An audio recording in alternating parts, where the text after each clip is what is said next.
નમસ્કાર, હું કિરોજભાઈ અને રાજકોટનો જ રહેવાસી અને અહીંયા જીસીસ હોસ્પિટલમાં મેં ઓપરેશન કરાવેલું છે. આજે મારું 1 વર્ષ પૂરું થયું. ઓપરેશન પહેલાં મારો 136.5 કિલો વજન હતો. ઓપરેશન બાદ આજે 1 વર્ષ પછી 76.5 કિલો વજન છે અને બહુ સારું રહે છે. ઓપરેશન કરાવ્યા પછી ઓપરેશન પહેલાં મારી થાઇરોઇડની, બીપીની એ બધી દવા ચાલુ હતી, એ બધી બંધ થઈ ગઈ અને શ્વાસ બહુ ચડતો, આમ બેસી બી ના શકતો, ઊભો બી ના થઈ શકતો, આમ જરાક બી ચાલતો બહુ શ્વાસ ચડતો. એ બધું સારું છે. અત્યારે મારું મશીન રિપેરિંગ કરવાનું કામ છે, એ કામ બી બંધ થઈ ગયું હતું, કામ નહોતો કરી શકતો.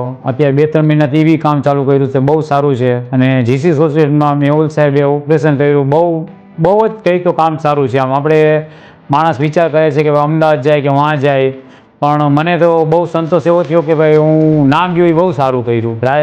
રાજકોટની અંદર જીસીસ હોસ્પિટલ જેવું કામ છે અને જો મને ક્યાંય ના મજા આવી એવું. ને બેન હતા જે ધારાબેન કરીને, એને બી બહુ મારો સપોર્ટ કર્યો અને બહુ સારી ઓલું કર્યું. અને દર મહિને અહીંયા ચેક કરવા આવતા, એની પહેલાં બી 8 દિવસ 10 દિવસ ફોન બી સામેથી આવે, આપણને પૂછે આપણી તબિયત આ તે. ને બહુ સારું કામ છે જીસીસ હોસ્પિટલનું.